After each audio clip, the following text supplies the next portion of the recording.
Assalamualaikum warahmatullahi wabarakatuh. Perkenalkan, nama saya Galih Raditya Syaifullah dari SMP NU Al-Ma'ruf Kudus. Di sini saya akan mengisahkan tentang mengapa di Kudus tidak boleh menyembelih sapi. Sunan Kudus merupakan salah satu wali songo penyebar agama Islam di Jawa, khususnya Jawa Tengah.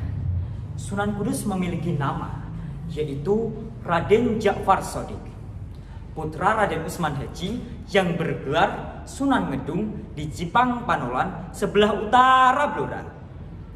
Selain belajar agama kepada ayahnya, Raden Ja'far Shodiq juga belajar kepada beberapa ulama terkenal, di antaranya kepada Kiai Telingsing, Ki Ageng Ngerang, dan Sunan Ampel.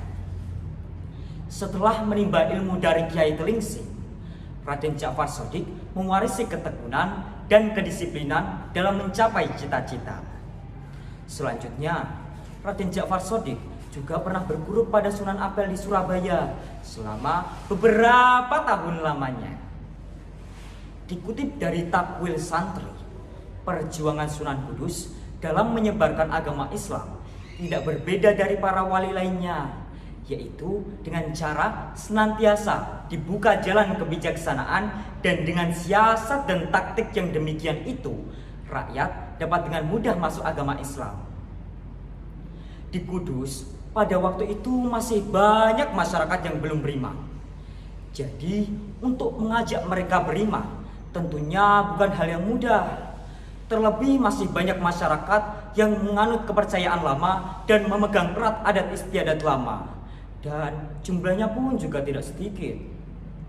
Di dalam masyarakat seperti itulah Raden Ja'far Shodiq harus berjuang menegakkan agama. Jadi, pada suatu hari, Sunan Kudus atau Ja'far Shodiq membeli seekor sapi. Sapi tersebut berasal dari India, dibawa oleh para pedagang asing dengan kapal besar sekali. Sapi itu ditambatkan di halaman rumah Sunan Kudus. Sontak para rakyat Kudus yang kebanyakan beragama Hindu tergerak hatinya ingin tahu apa yang akan dilakukan Sunan Kudus terhadap sapi itu. Sapi dalam pandangan Hindu adalah hewan suci yang menjadi kendaraan para dewa. Wow! Menyembelih sapi adalah perbuatan dosa yang dikutuk para dewa. Lalu, apa yang akan dilakukan Sunan Kudus? Apakah Sunan Kudus hendak menyembelih di hadapan rakyat yang kebanyakan justru memuja dan menganggap binatang keramat? Itu berarti Sunan Kudus melukai hati rakyatnya sendiri, bukan? Dalam tempo singkat, rumah Sunan Kudus dibanjiri oleh rakyat, dari yang beragama Islam sampai beragama Hindu. Penduduk yang datang semakin bertambah banyak. Sunan Kudus keluar dari dalam rumahnya.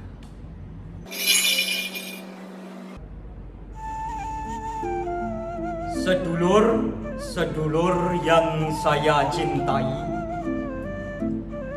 segenap sanak kadang yang saya banggakan. Sunan Kudus membuka suara. Saya melarang saudara-saudara untuk menyakiti atau menyembelih sapi. Sebab waktu saya masih kecil, saya pernah mengalami saat yang berbahaya.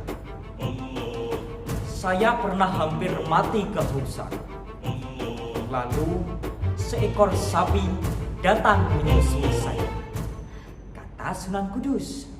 Mendengar cerita tersebut, para pemeluk agama Hindu terkagum-kagum. Mereka menyangka bahwa Sunan Kudus adalah titisan Dewa Wisnu. Maka mereka bersedia mendengarkan ceramahnya. Demi rasa hormat saya kepada jenis hewan tersebut, dengan ini saya melarang saudara-saudara untuk menyakiti atau menyembelih sapi. ujarnya. Sontak para penduduk terpesona atas kisah itu.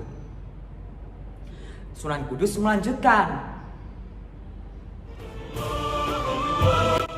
salah satu dalam surat-surat Al-Quran, yaitu surat kedua, dinamakan surat Safi, atau dalam bahasa Arab disebut dengan surat Al-Baqarah. Kata Sunan Kudus, masyarakat semakin terkagum. Mereka harus sering-sering datang untuk mendengarkan ceramah Sunan Kudus. Sesudah simpati itu berhasil diraih, akan lapanglah jalan untuk mengajak masyarakat berduyun-duyun masuk Islam. Seperti diketahui, banyak rakyat Jawa masih menganut adat istiadat aneh yang kadangkala bertentangan dengan ajaran Islam. Misalnya, berkirim sesaji untuk menyatakan bela sungkawa atas meninggalnya seseorang saat meninggal. Adat istiadat itu tidak ditentang keras oleh Sunan Kudus, melainkan diarahkan dengan cara Islami.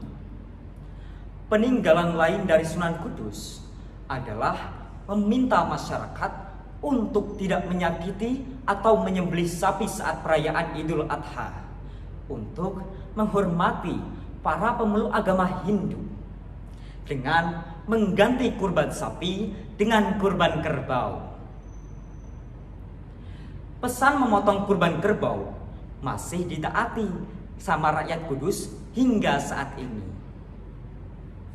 Jadi itulah kisah mengapa di Kudus tidak boleh menyembelih sapi, dan kita harus menaati apa pesan dari Sunan Kudus. Sekian, terima kasih. Wassalamualaikum warahmatullahi wabarakatuh.